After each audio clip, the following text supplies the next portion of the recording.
નમસ્તે વિદ્યાર્થી મિત્રો, ધોરણ 11 વિષય રસાયણ વિજ્ઞાન રેડોક્સ પ્રક્રિયા આજના વિડિયો લેક્ચરની અંદર આપનું હાર્દિક સ્વાગત છે. આગળના વિડિયો લેક્ચરની અંદર આપણે ઓક્સિડેશનના નિયમો ભણ્યા હતા. તટસ્થ અણુ પરમાણુ કે સંયોજન હોય તો એનો ઓક્સિડેશનાંક 0 ગણવામાં આવે. જો કોઈ એક પરમાણુય ધન આયન હોય તો એનો ઓક્સિડેશનાંક એના વીજભારને સમાન, એક પરમાણુય ઋણ આયન હોય તો એનો ઓક્સિડેશનાંક એના વીજભારને સમાન હોય. સામાન્ય રીતે ઓક્સિજનયુક્ત સંયોજનની અંદર ઓક્સિજનનો ઓક્સિડેશનાંક -2 સ્વીકારવામાં આવે, પરંતુ પેરોક્સાઇડ હોય તો -1 અને સુપર ઓક્સાઇડ હોય તો -1/2 અને ફ્લોરિન યુક્ત ઓક્સિજન સંયોજન હોય તો એમાં ઓક્સિજનનો ઓક્સિડેશનાંક ધન જોવા મળે. આગળ હાઇડ્રોજન યુક્ત સંયોજનની અંદર હાઇડ્રોજનનો ઓક્સિડેશનાંક સામાન્ય રીતે +1 હોય, પણ ધાતુના હાઇડ્રાઇડમાં હાઇડ્રોજનનો ઓક્સિડેશનાંક -1 હોય. આગળ પેલા સમૂહની ધાતુ હોય તો એનો ઓક્સિડેશનાંક તટસ્થ હોય તો 0, પણ સંયોજનની અંદર પેલા સમૂહની હોય તો એનો ઓક્સિડેશનાંક +1 ગણવામાં આવે. સંયોજનની અંદર જો બીજા સમૂહની ધાતુ હોય, બેરિલિયમ, મેગ્નેશિયમ, કેલ્શિયમ, સ્ટ્રોન્શિયમ, બેરિયમ, તો એનો ઓક્સિડેશનાંક +2 ગણવામાં આવે. ફ્લોરિનનો હંમેશા ઓક્સિડેશનાંક -1 ગણવામાં આવે. ક્લોરીન, બ્રોમિન, આયોડિનનો ઓક્સિડેશનાંક -1 તો હોય જ, પણ એના કરતાં વધારે વિદ્યુત ઋણવાળા તત્વો હોય, ઓક્સિજન અને ફ્લોરિન સાથે જ્યારે ક્લોરીન, ફ્લોરિન અને બ્રોમિન હોય ત્યારે એના ઓક્સિડેશનાંક ધન જોવા મળે. આગળ આપણે લીટી દોરેલા તત્વના ઓક્સિડેશનાંક ગણવાના છે. આમાં આપણે આનું નામ થાય સોડિયમ એઝાઇડ. શું નામ થશે? સોડિયમ એઝાઇડ. એમાં નાઇટ્રોજનનો ઓક્સિડેશનાંક ગણવો છે તો સોડિયમ +3 નાઇટ્રોજન, બેઝિક સરવાળો અને માથે કંઈ વીજભાર નથી એટલે બેઝિક સરવાળો 0. સોડિયમનો ઓક્સિડેશનાંક +1, 3 નાઇટ્રોજન, બેઝિક સરવાળો 0. આ +1 આ બાજુ આવે તો -1 નાઇટ્રોજન 3 છે તો એક નાઇટ્રોજનનો કેટલો થાય? -1/3. એક નાઇટ્રોજનનો ઓક્સિડેશનાંક થાય -1/3. આગળ આમાં આનું નામ ગ્લુકોઝ થાય. ગ્લુકોઝ. તમને પૂછે ગ્લુકોઝમાં કાર્બનનો ઓક્સિડેશનાંક ગણો તો 6 કૌંસમાં કાર્બનનો ઓક્સિડેશનાંક +12 હાઇડ્રોજનનો ઓક્સિડેશનાંક +6 ઓક્સિજનનો ઓક્સિડેશનાંક, બધાયનો બેઝિક સરવાળોના વીજભારને સમાન. વીજભાર કાંઈ નથી એટલે બેઝિક સરવાળો 0. કાર્બનનો ઓક્સિડેશનાંક ગણવો છે તેમ રાખો. હાઇડ્રોજનનો ઓક્સિડેશનાંક +1, ઓક્સિજનયુક્ત સંયોજનમાં ઓક્સિજનનો ઓક્સિડેશનાંક -2, બેઝિક સરવાળો 0. આ 6 દુ 12 અને આ 12 -12 અને +12 તો 0 થઈ ગયો. તો કાર્બનનો ઓક્સિડેશનાંક કેટલો થાય? 0. 6 કાર્બનનો 0 થયો. અહીં 6 કાર્બન તો 6 કાર્બનનો ઓક્સિડેશનાંક કેવો થયો? 0. આગળ આની અંદર ખાસ ધ્યાન રાખજો, 2 નાઇટ્રોજન છે, બંનેનો ઓક્સિડેશનાંક જુદો હશે. એનું આયનીકરણ કરો તો આવું થાય NH4+ NO3-. આ બંને નાઇટ્રોજન અલગ છે અને એનો ઓક્સિડેશનાંક ગણવો છે તો આ નાઇટ્રોજન +4 હાઇડ્રોજન, એનો બેઝિક સરવાળો અને વીજભારને સમાન, બેઝિક સરવાળો +1. નાઇટ્રોજન +4 હાઇડ્રોજનનો ઓક્સિડેશનાંક +1, બેઝિક સરવાળો +1. નાઇટ્રોજન બરાબર આ +1, આ +4 આ બાજુ આવે તો -4, તો નાઇટ્રોજનનો ઓક્સિડેશનાંક -3 જોવા મળશે. આ પહેલા નાઇટ્રોજનનો ઓક્સિડેશનાંક -3 થયો. હવે આનું જોઈએ. આમાં આ નાઇટ્રોજન +3 ઓક્સિજન, બેઝિક સરવાળો -1, બેઝિક સરવાળો કેટલો થાય? -1. નાઇટ્રોજનનો ઓક્સિડેશનાંક ખબર નથી, ઓક્સિજનનો ઓક્સિડેશનાંક -2, બેઝિક સરવાળો -1. નાઇટ્રોજન બરાબર આ -1 એમ નામ, આ -6 આ બાજુ જાય તો +6 અને નાઇટ્રોજનનો ઓક્સિડેશનાંક +6 માંથી -1 બાદ એટલે +5. અહીંયા 2 નાઇટ્રોજન છે, બંને નાઇટ્રોજનનો ઓક્સિડેશનાંક અલગ અલગ છે. એક નાઇટ્રોજનનો -3 છે, એક નાઇટ્રોજનનો +5 છે. આવી રીતે હોય તો આયનીકરણ કરી નાખવું, પછી એનો ઓક્સિડેશનાંક ગણો.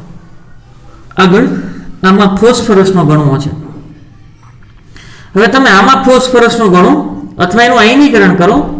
3H+ PO4 3- તમે આમાં ડાયરેક્ટ ફોસ્ફરસનો ગણો અથવા આમાં ફોસ્ફરસનો ગણો, બે સરખા જ થાય, બે સરખા. આ 3 hydrogen plus phosphorus 4 oxygen, basic સરવાળો આની માથે કાંઈ વીજભાર નથી તો બેઝિક સરવાળો 0. જો આમાંથી ગણવો હોય તો હાઇડ્રોજન નહીં આવે, ફોસ્ફરસ 4 ઓક્સિજન, બેઝિક સરવાળો -3, તો પણ ઓક્સિડેશન આંક એટલું જ મળશે. હાઇડ્રોજનનો ઓક્સિડેશન આંક +1, ફોસ્ફરસનો ખબર નથી, આ ઓક્સિજનનો થશે -2, બેઝિક સરવાળો 0. -8 + 3 કેટલા થાય? -5 બરાબર ની આ બાજુ હોય તો +5. એ ફોસ્ફરસનો ઓક્સિડેશન આંક કેટલો જોવા મળશે? +5. આગળ Cr2O72- આયનને ડાયક્રોમેટ આયન કહેવાય. શું કહેવાય? ડાયક્રોમેટ. અગાઉ પહેલા લેક્ચરમાં આપણે વાત કરેલી હતી. ડાયક્રોમેટ આયન, એમાં ક્રોમિયમનો ઓક્સિડેશન આ ગણવો છે તો 2 ક્રોમિયમ 7 ઓક્સિજન, બેઝિક સરવાળોના વીજભારને સમાન -2. ક્રોમિયમનો ઓક્સિડેશન આપણે જાણતા નથી. ઓક્સિજનનો ઓક્સિડેશન આંક થાય -2, બેઝિક સરવાળો -2. 2 ક્રોમિયમ -2, આ -14 આવવા જોઈએ તો +14. ક્રોમિયમનો ઓક્સિડેશન આંક કેટલા થશે? +12 ભાગ્યા 2 તો ક્રોમિયમનો ઓક્સિડેશન આંક થશે +6. અહીં 2 ક્રોમિયમ છે, એમાં એક ક્રોમિયમનો +6 અને બીજા ક્રોમિયમનો +6 થાય તો 2 ક્રોમિયમનો ટોટલ કેટલો થાય? +12. આપણે એક જ તત્વનો ગણવાનો હોય. આગળ Mn નો ઓક્સિડેશન આ ગણવો છે તો Mn +4 ઓક્સિજન, બેઝિક સરવાળો -1. Mn નો ઓક્સિડેશન આંક આપણને ખબર નથી. 4 ઓક્સિજનનો -2, બેઝિક સરવાળો -1. Mn બરાબર -1. આ -8 છે ને છોકરાઓ, એ આ બાજુ લઈ લ્યો એટલે +8 થાય. Mn +8 -1 એટલે કેટલા થાય? +7. કેટલો ઓક્સિડેશન આંક થશે? +7. આગળ આયનને મેંગેનેટ આયન કહેવાય. જ્યારે સાયન્સની શરૂઆત કરી ત્યારે પહેલા લેક્ચરમાં યાદ કરો, અને કહેવાય manganate ion, sorry permanganate ion, permanganate ion. આ સૂત્રો આપણે જાણી છીએ. સાયન્સનો પહેલો લેક્ચર હતો ને ત્યારે આ સૂત્રની વાત કરેલી હતી.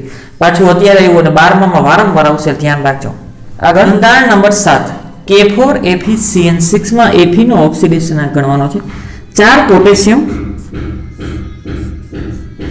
પ્લસ Fe, 6 Cn છે પ્લસ 6 Cn નો ઓક્સિડેશન આંક બેઝિક સરવાળો માથે કાંઈ વીજવા નથી તો 0. અથવા તમે આનો આયનીકરણ કરી નાખો તો આની ઉપર 4- થાય. 4K પ્લસ અને 4- તો અહીં બેઝિક સરવાળો -4 આવે તો એક જ થાય, કંઈ ફેર પડતો નથી. પોટેશિયમ પહેલા સમૂહનો ઓક્સિડેશન આંક +1, Fe ખબર નથી. Cn ઉપર -1 ચાર્જ હોય તો એ વીજભારી જેનો ઓક્સિડેશન આંક તો -1, બેઝિક સરવાળો 0. -6 +4 -2 બરાબર ની આ બાજુ આવે તો Fe નો ઓક્સિડેશન આંક -2 છે આ બાજુ હોય તો +2. Fe નો ઓક્સિડેશન આંક કેટલો જોવા મળશે? +2. આગળ આમાંથી તમે ગણો, અથવા આ Cl- અને આ પ્લસ આવું રાખશો ને તો આ Cl ને ગણવાનું નથી, નાની પર પ્લસ ચાર્જ તો બેઝિક સરવાળો +1. અથવા ક્લોરીન રાખો તો કંઈ વાંધો નહીં.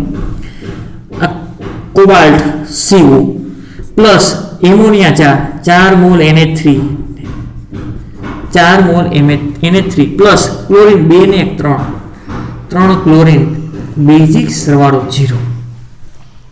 બેઝિક સરવાળો 0. કોબાલ્ટનો ઓક્સિડેશન આંક ખબર નથી. એમોનિયા ઉપર કોઈ પણ પ્રકારનો વીજભાર ન હોય એટલે ઓક્સિડેશન આંક 0 તટસ્થ છે, અને ક્લોરીન છે એકલો પરમાણુ છે ત્યારે એનો ઓક્સિડેશન આંક -1 હોય. એ સંયોજનની અંદર છે. બેઝિક સરવાળો 0. -3 બરાબર ની આ બાજુ હોય તો +3 તો કોબાલ્ટનો ઓક્સિડેશન આંક થાય +3. પ્લસ માઇનસ લખો તે વિના ઓક્સિડેશન આંક ન થાય. આગળનો ટોપિક છે અપૂર્ણાંક ઓક્સિડેશન આંકનો વિરોધાભાસ. ક્યારેય કોઈ તત્વનો અપૂર્ણાંક ઓક્સિડેશન આંક સ્વીકાર્ય નથી. અપૂર્ણાંક ઓક્સિડેશનનો આંક નો અર્થ એવો થાય કે તત્વ છે અપૂર્ણાંકમાં ઇલેક્ટ્રોન ગુમાવતો અથવા મેળવતો હોય, સ્થાનાંતર થતો હોય, પણ એ શક્ય નથી. તો કોઈ અપૂર્ણાંક ઓક્સિડેશનાંક જોવા મળે એ તત્વનું સરેરાશ ઓક્સિડેશનાંક બતાવે છે. અપૂર્ણાંક ઓક્સિડેશનાંક સ્વીકાર્ય નથી, કારણ કે સ્થાનાંતર પામતા ઇલેક્ટ્રોનની સંખ્યા કદાપી અપૂર્ણાંકમાં ન હોય. ધારો કે કોઈ ઇલેક્ટ્રોન અપૂર્ણાંકમાં ન મેળવે, 1 મેળવે, 2 મેળવે, 3 મેળવે, ન મેળવે, અડધો દોઢ એવું ન હોય. ઇલેક્ટ્રોન ગુમાવવાની વૃત્તિ પણ અપૂર્ણાંકમાં ક્યારેય હોતી નથી. ખરેખર અપૂર્ણાંક જો ઓક્સિડેશનાંક આવે તો એ જે તે તત્વનો સરેરાશ ઓક્સિડેશનાંક છે. અને એના બંધારણીય પ્રાચલોથી જાણવા મળ્યું, એના બંધારણ ઉપરથી જાણવા મળ્યું કે જે તત્વ અપૂર્ણાંક ઓક્સિડેશનાંક ધરાવે છે તે વાસ્તવમાં જુદી જુદી ઓક્સિડેશન અવસ્થામાં હોય છે. વાસ્તવમાં જુદી જુદી ઓક્સિડેશન અવસ્થા, 3 કાર્બન છે, ત્રણેયની ઓક્સિડેશન અવસ્થા જુદી હોય. કાર્બન સબ ઓક્સાઇડ, સૂત્ર C3O2, ઓક્સિડેશનાંક ગણીએ તો 3 કાર્બન પ્લસ 2 ઓક્સિજન, બેઝિક સરવાળો 0. 3 કાર્બન પ્લસ ઓક્સિજનનો ઓક્સિડેશનાંક -2, બેઝિક સરવાળો 0. 3 કાર્બન બરાબર -4 આ બધું હોય તો +4 થયો. 3 કાર્બન થી +4 થયો, પણ એક કાર્બનનો કેટલો +4/3. તો સરેરાશ ઓક્સિડેશનાંક જોવા મળે. એનું બંધારણ લખી એટલે ખ્યાલ આવે. આ કાર્બન 3 કાર્બન છે, ડબલ બંધ કાર્બન, કાર્બન સાથે 4 બંધ બનવો જોઈએ, 1 2 3 4 થઈ ગયા. આ કાર્બન સાથે 4 બંધ, ઓક્સિજન સાથે 2. જો આની પર 2- વીજભાર હોય, આનો ઓક્સિડેશનાંક -2, તો આનો +2 થાય, આનો -2 તો આનો +2 થાય. તો -2 કેન્સલ, તો આનો ઓક્સિડેશનાંક 0 થાય. આનો ઓક્સિડેશનાંક કેટલો થાય? 0. આનો ઓક્સિડેશનાંક -2, આનો +2, આ વચ્ચેના કાર્બનનો 0, આ કાર્બનનો +2 અને આ કાર્બનનો -2. તો સરેરાશ ઓક્સિડેશનાંક, કાર્બનનો સરેરાશ ઓક્સિડેશનાંક ગણવો છે. કાર્બનનો સરેરાશ ઓક્સિડેશનાંક ગણવો તો કેટલો થાય? આ ઓક્સિજનનો કેટલો? કાર્બનનો સરેરાશ ગણવો છે તો આ કાર્બનનો કેટલો? +2 પ્લસ આ કાર્બનનો 0, આ કાર્બનનો +2 છેદમાં 3 કાર્બન છે તો કેટલો થાય? +4/3, +4/3 +4/3 એ તમને કાર્બનનો સરેરાશ ઓક્સિડેશનાંક જોવા મળે. એ બંધારણ ઉપરથી ખ્યાલ આવે. બંધારણ નંબર 2, ટ્રાઇબ્રોમો ઓક્ટોસાઇડ Br3O8. જો એનો ઓક્સિડેશનાંક ગણવામાં આવે 3Br + 8 ઓક્સિજન, બેઝિક સરવાળો 0. 3Br, ઓક્સિજનનો ઓક્સિડેશનાંક -2, બેઝિક સરવાળો 0. આ -8 ને આ -16 ને આ બદલો તો +16. Br બરાબર +16/3, ઓક્સિડેશનાંક +16/3 આવે. એ સરેરાશ ઓક્સિડેશનાંક બતાવે છે. એના બંધારણ ઉપરથી ખ્યાલ આવે.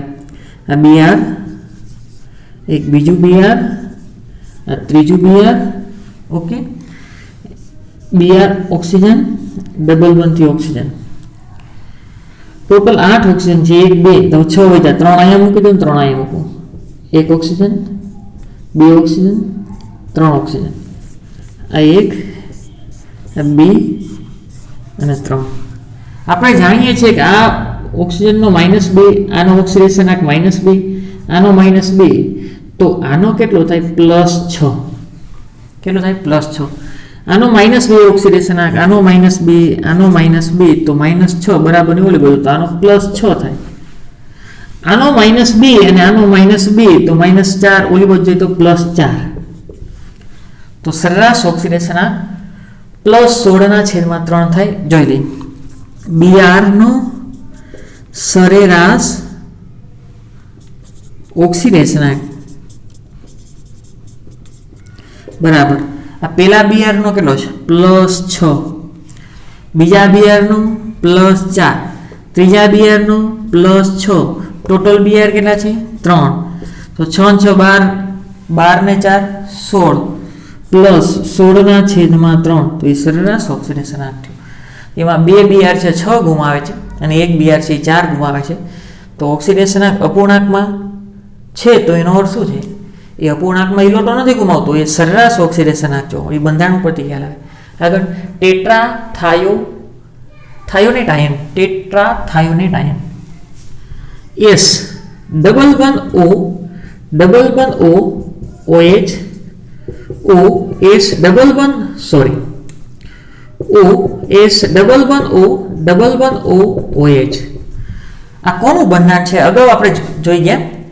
આ બંધારણ છે માર્શલ એસિડનું. કોનું બંધારણ છે? માર્શલ એસિડ અથવા તો પેરોક્સો ડાયસલ્ફ્યુરિક એસિડ, પેરોક્સો ડાયસલ્ફ્યુરિક. અહીંયા હું એક સલ્ફર લઈ લઉં અને અહીંયા બીજો સલ્ફર. હવે આ પેરોક્સાઇડ બંધ નથી, ઓક્સિજન ઓક્સિજન વચ્ચેનો બંધ હોય તો પેરોક્સાઇડ હોય, પેરોક્સાઇડમાં ઓક્સિજનનો ઓક્સિડેશનાંક -1 હોય. અહીં તો સલ્ફર છે, -2 નો અર્થ અને ગુમાવ્યું તો -1, અહીંયા -1. પેલા આને આપણે ઓક્સિડેશનાંક ગણી લઈએ કેટલો થાય છે.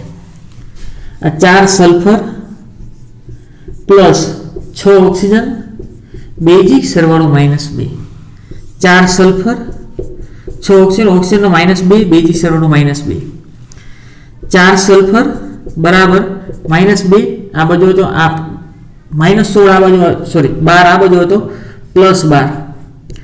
સલ્ફરનો ઓક્સિડેશનાંક +10/4 એટલો જોવા મળે, +10/4 જોવા મળે સરેરાશ. તો કઈ રીતે થાય? આનો ઓક્સિડેશનાંક 0 થાય, આનો 0 થાય, આનો -2, આનો -2, આનો -2, આનો -1, આનો -2. તો ઓક્સિડેશનાંક ગણો તો આનો -2 -2 -1 એટલે -5 બરાબર ઓલી બાજુ, તો આનો +5 થાય. -2 -2 -1 -5 બરાબર ઓલી બાજુ +5. તો સલ્ફરનો સરેરાશ ઓક્સિડેશનાંક ગણવો છે. સલ્ફરનો સરેરાશ ઓક્સિડેશનાંક તો આ સરેરાશ જ મળ્યો +10/4, તો એટલો થઈ જવો જોઈએ. એમાં એક સલ્ફરનો +5 છે, એકનો 0 છે, હજી એકનો 0 છે અને હજી એકનો કેટલો +5, ટોટલ સલ્ફર 4, તો 5 ને 5 10 +10/4 આ થઈ ગયો સરેરાશ ઓક્સિડેશનાંક.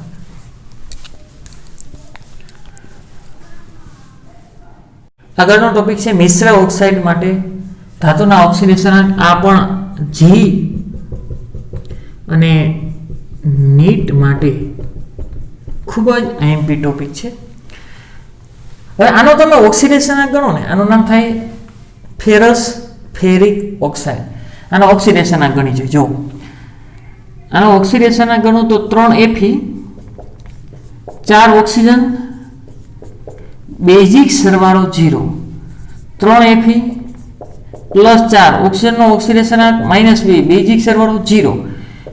Fe આ -8 છે ને આ બાજુ લઉં તો +8 જોવા મળે, -8 ને હું આ બાજુ લઉં તો +8 અને ભાગાકારમાં 3. આ રીતે લખું, એક સ્ટેપ વધારે લખું. Fe બરાબર +8/3. તો આ +8/3 નો અર્થ પ્લસનો અર્થ ઇલેક્ટ્રોન ગુમાવે છે અને +8/3 નો અર્થ અપૂર્ણાંકમાં ઇલેક્ટ્રોન ગુમાવે. તો એટલું યાદ રાખજો, મિશ્ર ઓક્સાઇડ હોય ત્યારે કોઈ પણ તત્વનો અપૂર્ણાંક ઓક્સિડેશનાંક હોય જ નહીં, એ સરેરાશ ઓક્સિડેશનાંક બતાવે છે. શું બતાવે છે? સરેરાશ ઓક્સિડેશનાંક.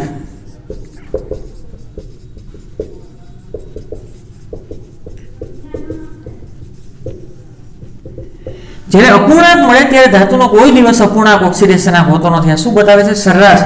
આ 3 Fe નો ઓક્સિડેશનાંક +8 છે, તો એનો અર્થ એવો થાય કે એક Fe નો +4, બીજા Fe નો +4 અને ત્રીજાનો 0 હોઈ શકે, ત્રણેયથી 8 થઈ જાય, અથવા 2 નો 3 3 ને 1 નો 2 તોય 8 થઈ જાય.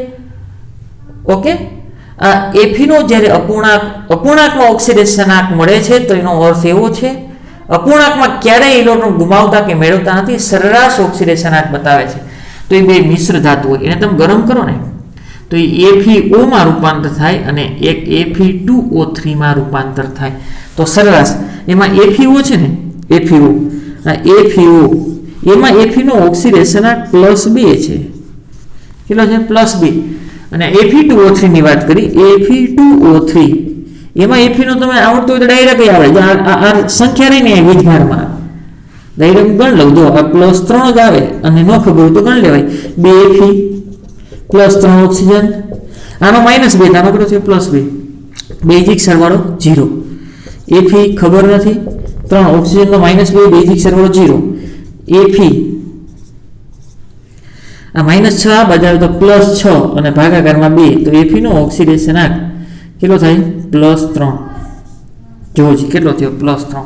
ટોટલ 6 થઈ જાય. તો આમાં એક એફી એવો છે એનો ઓક્સિડેશનાંક +2 છે અને 2 એફી એવા છે એનો ઓક્સિડેશનાંક 3 છે.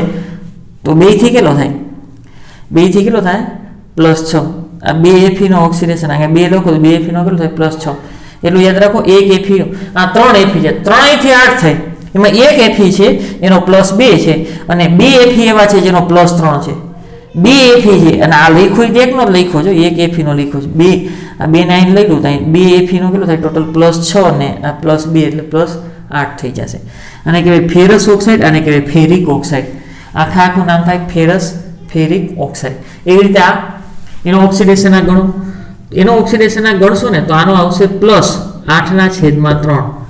ઓક્સિડેશનાંક ગણશો તો +8/3 આવે. એ શું બતાવે છે? સરેરાશ ઓક્સિડેશનાંક.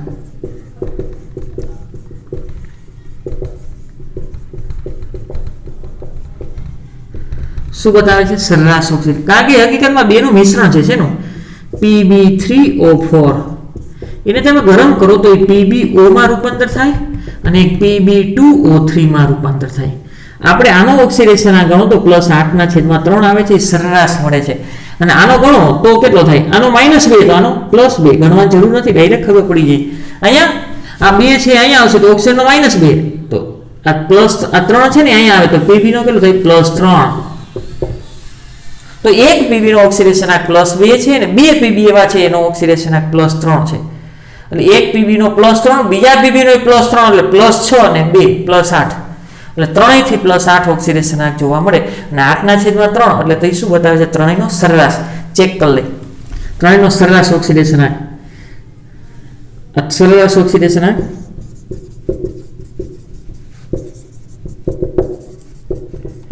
બરાબર એક Pb નો ઓક્સિડેશનાંક પ્લસ 2 Pb નો ઓક્સિડેશનાંક. ટોટલ કેટલા Pb છે? 3. ટોટલ 3 છે. આ એક Pb નો કેટલો છે? +2. આ 2 Pb એવા છે એનો કેટલો છે? +3/3. કેટલા થયા? 6 ને 2 8 +8/3. આ રીજો Pb નો સરેરાશ ઓક્સિડેશનાંક. Pb નો સરેરાશ ઓક્સિડેશનાંક કેટલો થાય? +8/3. આગળ Mn3O4 જેને ગરમ કરો ને તો આમાં રૂપાંતર થાય MnO Mn2O3. તો આનો ઓક્સિડેશનાંક ગણશો તો +8/3 મળશે. આનો કેટલો થાય? -8 બરાબર ને ઓલું બધું +8/3 એટલે સરેરાશ મળ્યો.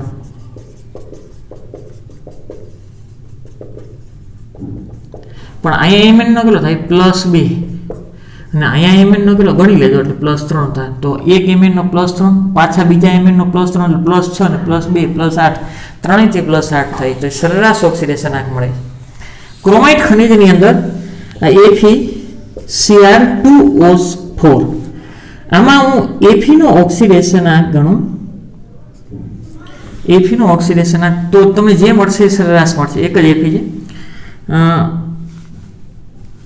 એનું જો વિઘટન કરવામાં આવે તો એનું રૂપાંતર FeO મળે છે અને બીજું મળે છે Cr2O3. આમાં Fe નો ઓક્સિડ આ -2 તો આ +2, અહીં Fe નો +2 થયો અને અહીંયા આ -6 બરાબર ની ઓલી બધું +6/2 એટલે આનો +3 જોવા મળશે. કેટલો જોવા મળશે? +3. આ રીતે મિશ્ર ઓક્સાઇડ છે. FeO અને Cr2O3 નું ઓક્સાઇડ મિશ્રણ છે. આગળ પોટેશિયમ ટેટ્રાયોડાઇડ એનું બંધારણ આવું થાય K I અને I. આ એનું બંધારણ છે. જો એનું વિઘટન થાય તો K+ અથવા હું ડાયરેક્ટ જ લખી નાખું કે પ્લસ આખે આખું કે પ્લસ અને આની ઉપર માઇનસ, તો આ ત્રણેયથી -1 થાય. એમાં આનો ઓક્સિડેશન આંક +1, આનો 0, આ આયોડિનનો 0 થાય છે, ધ્યાન રાખજો, અને આ આયોડિનનો -1, એટલે +1 ને -1 બેથી કેવું થઈ જાય 0, એટલે માથે કંઈ વીજભાર રહેતો નથી. આગળ કેટલાક અપવાદરૂપ સંયોજનમાં પરમાણુના ઓક્સિડેશન આ ટોપિક છે એ જી અને નીટ માટે ખાસ, કારણ કે અપવાદ છે તો પૂછવાની શક્યતા રહે NEET. જી અને નીટ માટે આ ટોપિક ખાસ છે. આમાં પણ સલ્ફરનો ગણવાનો છે, આમાં પણ સલ્ફરનો. આનું નામ થાય કેરોજ એસિડ, પર મોનોસલ્ફ્યુરિક એસિડ ના માર્શલ એસિડ, પેરોક્સો ડાયસલ્ફ્યુરિક એસિડ. પહેલા તો આમાં છે ને ઓક્સિડેશન આંક ગણું, આ ડાયરેક્ટ ગણું છું. જો ઓક્સિજન છે ઓક્સિડેશન આંક -2 હોય તો 5 છે તો -10, 2 હાઇડ્રોજન એટલે +2E, એટલે -10 ને +2 એટલે -8, અને બરાબરની ઓલી બાજુ મોકલું એટલે +8. તો સલ્ફરનો ઓક્સિડેશન આંક અહીંયા +8 થાય છે.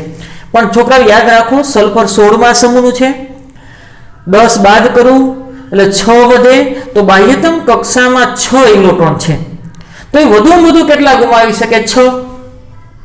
તો એને ઓક્સિડેશન આંક +6 વધુમાં વધુ થાય. પાઈ તો +8 થાય છે, તો યાદ રાખો એ +8 ઓક્સિડેશન આંક ખોટો છે. +8 ઓક્સિડેશન આંક ખોટો છે, એમાં કંઈક અપવાદ હોવું જોઈએ. તો એનું બંધારણ લખું છું. બંધારણ પેલા તો સલ્ફ્યુરિક એસિડનું બંધારણ લખું. S double bond O OH અને OH. આ સલ્ફ્યુરિક એસિડનું બંધારણ છે. કોનું અગાઉ આપણે દોરેલું છે, ધ્યાન રાખજો. હવે વારંવાર મોટા ભાગના સૂત્રો તો પાછા રિપીટ થવા મળશે. સલ્ફ્યુરિક એસિડનું બંધારણ છે. આને કહેવાય સલ્ફ્યુરિક એસિડ. પર મોનો સલ્ફ્યુરિક એસિડ, પર એટલે એક, પર મોનો એટલે એક ઓક્સિજન વધારાનો ઉમેરવાનો છે. એક ઓક્સિજન વધારાનો ઉમેરો ને તો આ બોન્ડ મળ્યો એ પેરોક્સાઇડ બંધ થયો. કેવો થયો? પેરોક્સાઇડ. અને આપણને ખ્યાલ છે પેરોક્સાઇડમાં ઓક્સિજનનો ઓક્સિડેશન આ કેટલો થાય આપણને ખબર છે. આનો -1, આનો કેટલો થાય? -1, આનો -1, આનો -1, આનો -2, આનો -2, આનો -2, આનો +1. હવે ગણો દે સલ્ફરનો કેટલો થાય. સલ્ફરનો ગણ લઈએ. સલ્ફર પ્લસ એમાંથી આ 2 હાઇડ્રોજન છે, 2 હાઇડ્રોજનનો ઓક્સિડેશન પ્લસ 1, 2, 3 જ ઓક્સિજન લેવાના છે, 3 ઓક્સિજન. બાકીના 2 ઓક્સિજન તો પેરોક્સાઇડ છે. 2 કાઉન્સમાં શું લખું? પેરોક્સાઇડ. અને બેઝિક સરવાળો આખા ઉપર કાંઈ વીજભાર નથી, એટલે બેઝિક સરવાળો 0. જો ટોટલ 5 ઓક્સિજન છે, એમાં 3 ઓક્સિજન અહીં લખ્યા છે, અને 2 ઓક્સાઇડમાં કાઉન્સમાં શું લખ્યું છે? પેરોક્સાઇડ. પેરોક્સાઇડમાં ઓક્સિજનનો ઓક્સિડેશન આંક -1 હોય. આગળ નિયમ. સલ્ફરનો ઓક્સિડેશન આંક ખ્યાલ નથી, હાઇડ્રોજનનો +1. રેગ્યુલર ઓક્સિજન છે તેનો ઓક્સિડેશન આંક -2 થાય, પ્લસ પેરોક્સાઇડમાં ઓક્સિજનનો ઓક્સિડેશન આંક -1 થાય, બેઝિક સરવાળો 0.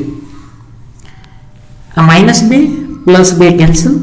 આ -6 છે બરાબરની આ બાજુ જાય તો સલ્ફરનો ઓક્સિડેશન આંક +6 જોવા મળશે. એ સલ્ફરનો ઓક્સિડેશન આંક કેટલો જોવા મળે? +6.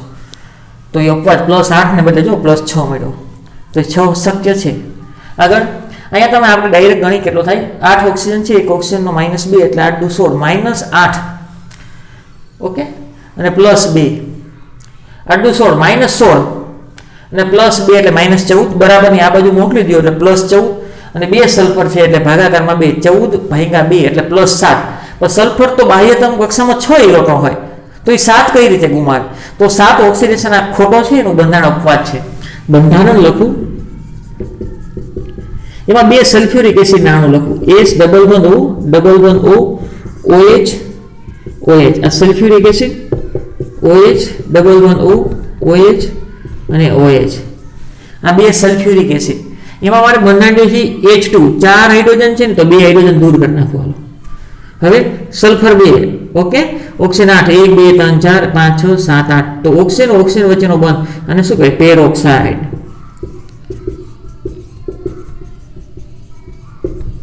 પેરોક્સાઇડમાં ઓક્સિજનનો ઓક્સિડેશન આ કેટલો થાય? -1, અને આ ઓક્સિજનનો કેટલો થાય? -2 રેગ્યુલર ઓક્સિજનનો.